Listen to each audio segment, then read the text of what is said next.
This is a sermon from St. Paul's Church, Brookfield, Connecticut, transforming lives through Jesus. For more information, go to www.stpaulsbrookfield.com.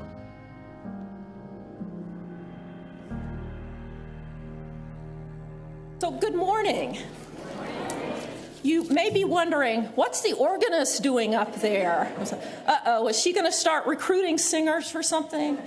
Well, no, I'm actually here to give the sermon.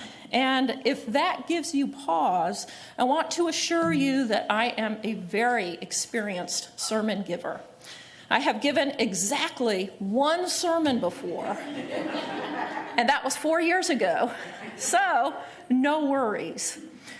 Actually, though, I was thinking everybody should be called to give a sermon, even if you end up just reading it for yourself, because the process has really given me the opportunity to reflect on my own spiritual shortcomings in a way that I would not have otherwise done.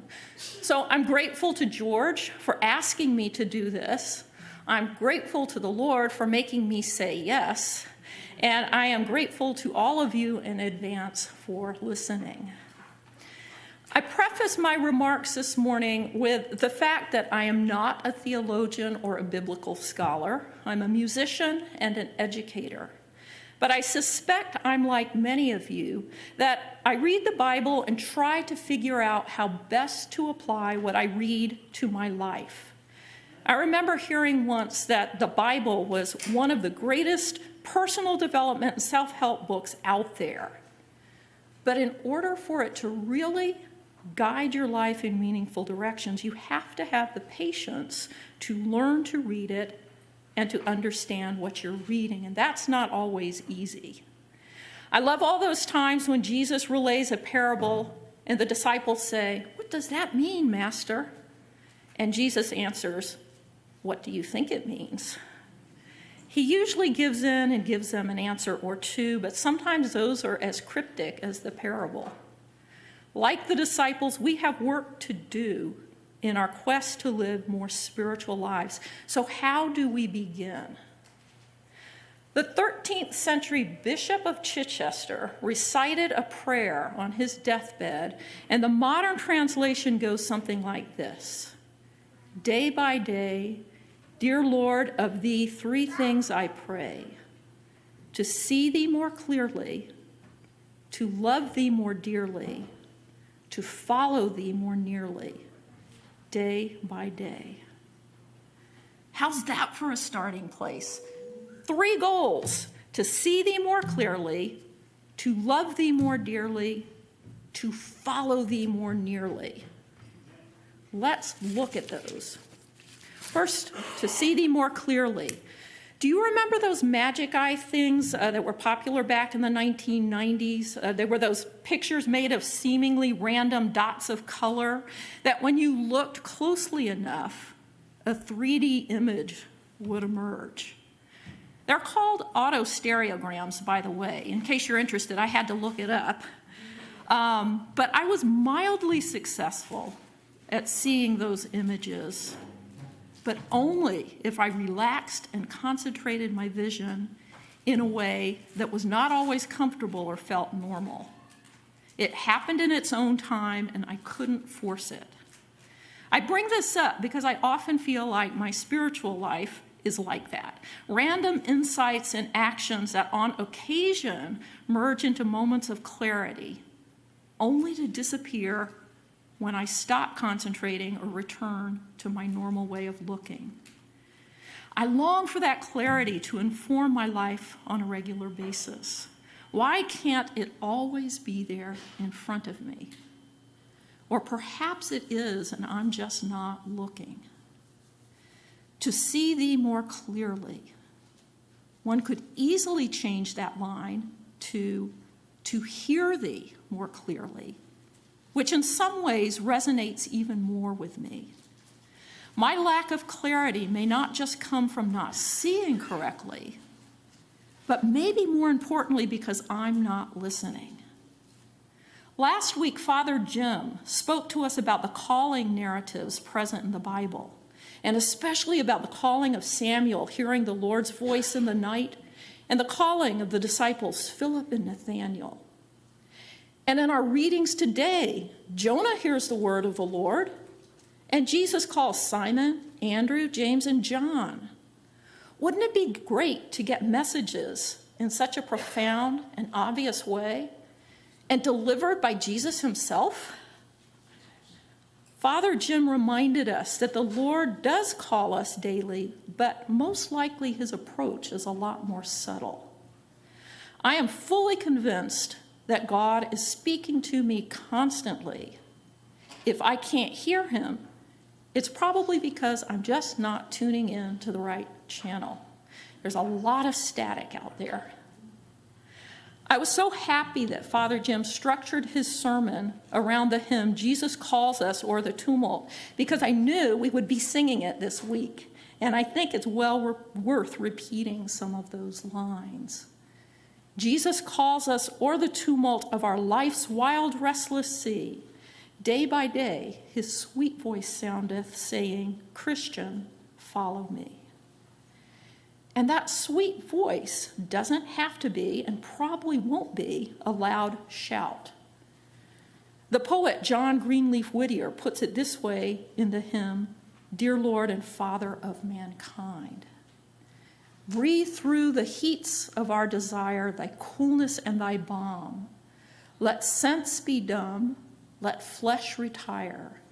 Speak through the earthquake, wind, and fire, O still, small voice of calm. To see or hear thee more clearly. How do I make that happen? As a musician, I know intimately the value of daily practice. Practice brings clarity because it shows you where you need more work. When you practice every day, it mostly seems like nothing is happening until weeks later when you realize that maybe you're a little bit better. But I haven't always applied that concept to my spiritual life. What if I did? What if I sat still every morning and, to quote Samuel, simply said, Here I am, Lord, speak, for your servant is listening. And then just relaxed and waited. Kind of like looking at the magic eye. I can't force an answer. I need to be patient. I'll let you in on a little secret. I've been doing that every day this week.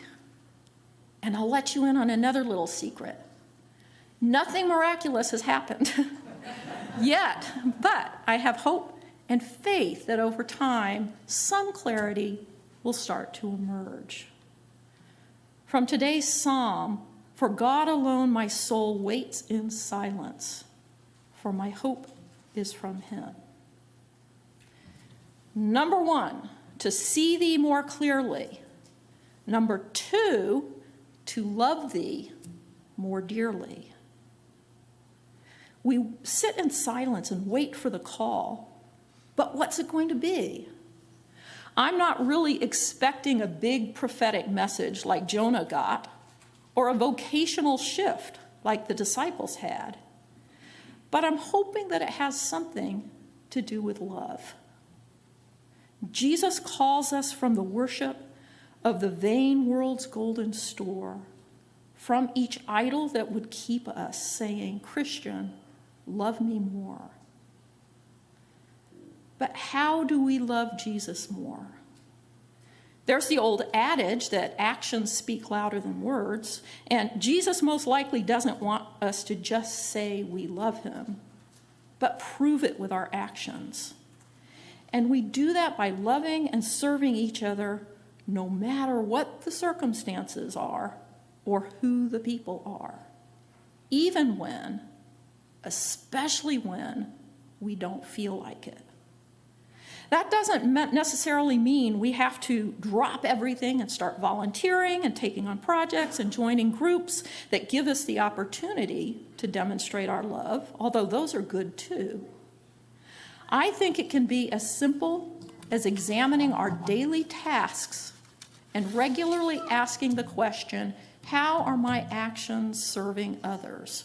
Or what am I being called to show up and do?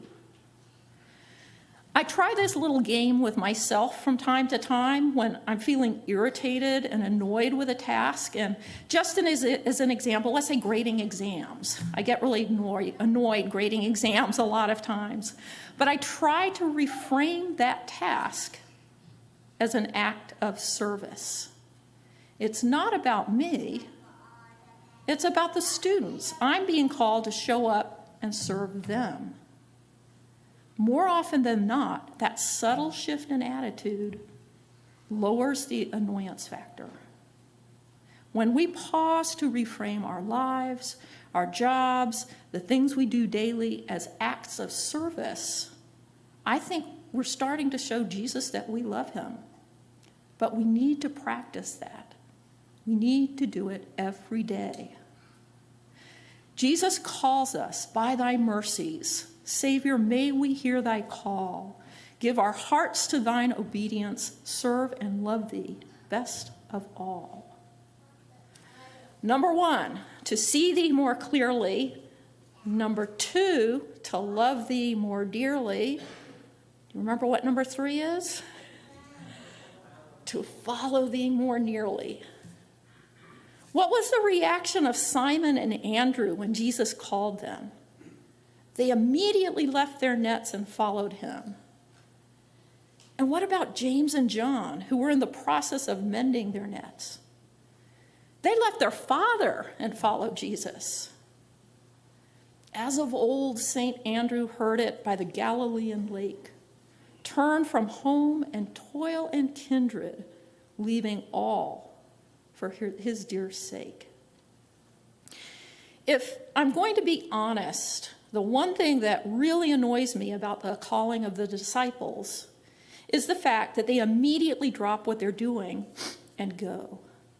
I'm a pretty conscientious person, and I take my responsibilities seriously. So when they just drop what they're doing and go, my mind is reeling with questions like, what are you thinking walking off the job like that? People are depending on you. What about all the fish that you were supposed to be catching, or the families who might be depending on your income? It would really be like Jesus showing up while I was in the middle of a class saying, Kirsten, follow me. My response would most likely be, Jesus, I'm in the middle of something here. Can you wait until class is over? Although I'm sure my students would appreciate the early dismissal. But that reaction says a lot more about me than it does the disciples. So I started thinking about the nets that Simon and Andrew dropped, the tools of their trade. On the one hand, they kind of symbolize the trappings of our lives, the things that hold us back from following Jesus completely. I mean, nets really are traps, aren't they? So what nets do I need to put down to follow Jesus? What nets in my life need mending? On the other hand, what does Jesus tell them?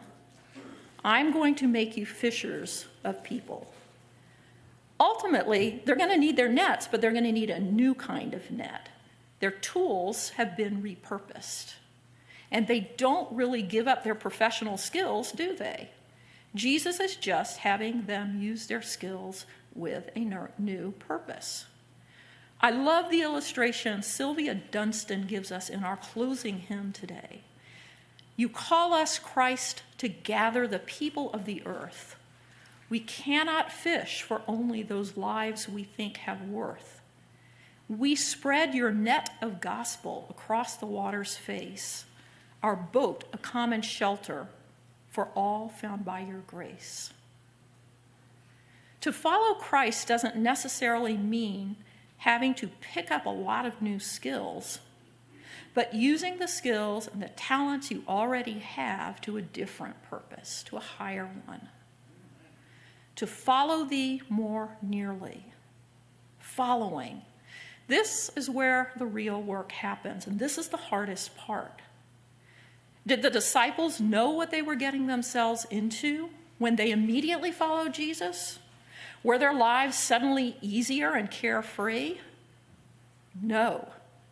But spreading the gospel of love was their priority and purpose at all costs. No turning back.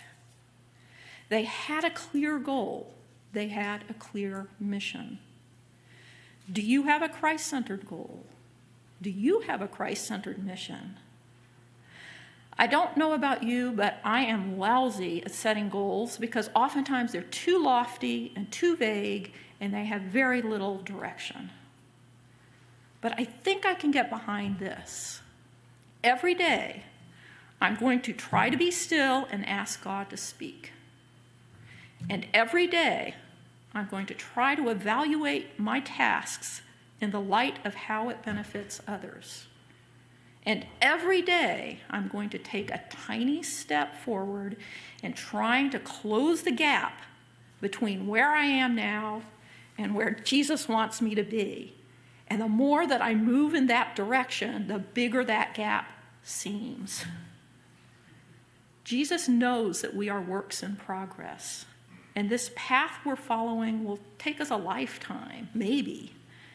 We're never going to catch up or surpass Jesus because he's the gold standard. But we can work on closing that gap a little bit at a time. We just have to take that first step and keep moving forward. No turning back. In simple trust like theirs who heard beside the Syrian sea, the gracious calling of the Lord, let us, like them, without a word, rise up and follow thee. And may we all see Jesus more clearly, love him more dearly, and follow him more nearly day by day. Amen.